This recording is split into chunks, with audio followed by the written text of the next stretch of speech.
Curious George Takes a Train. Published by Houghton, Mifflin Company, Boston. This is George. He was a good little monkey and always very curious.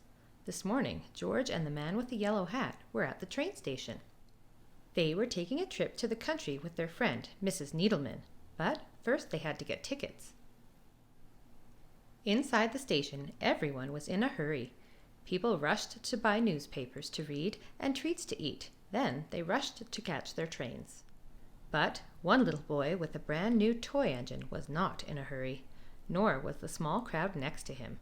They were just standing in one spot looking up. George looked up too. A trainmaster was moving numbers and letters on a big sign.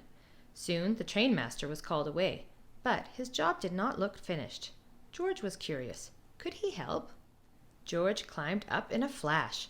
Then, just like the trainmaster, he picked a letter off the sign and put it in a different place.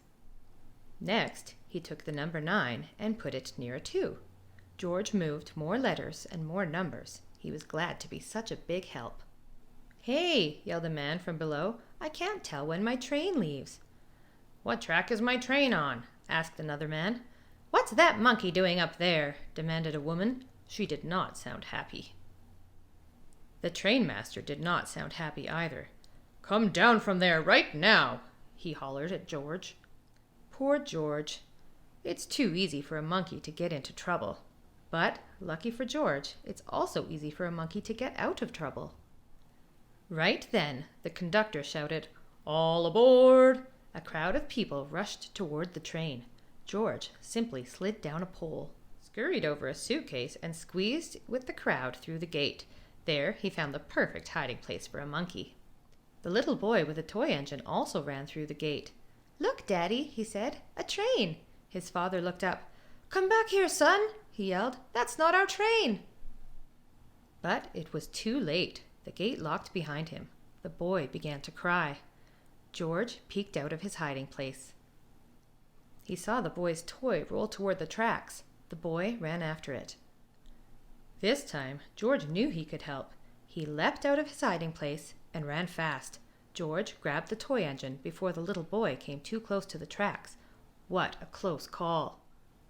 When the trainmaster opened the gate, the boy's father ran to his son. The boy was not crying now. He was playing with his new friend. "So there you are," said the trainmaster when he saw George. "You sure made a lot of trouble on the big board." "Please don't be upset with him," said the boy's father. "He saved my son." The people on the platform agreed. They had seen what had happened, and they clapped and cheered. George was a hero. Just then, the man with the yellow hat arrived with Mrs. Needleman. "It's time to go, George," he said. "Here comes our train." "This is our train, too," the father said. The little boy was excited. "Can George ride with us?" he asked. That sounded like a good idea to everyone, so the trainmaster asked the conductor to find them a special seat. And he did, right up front. The end.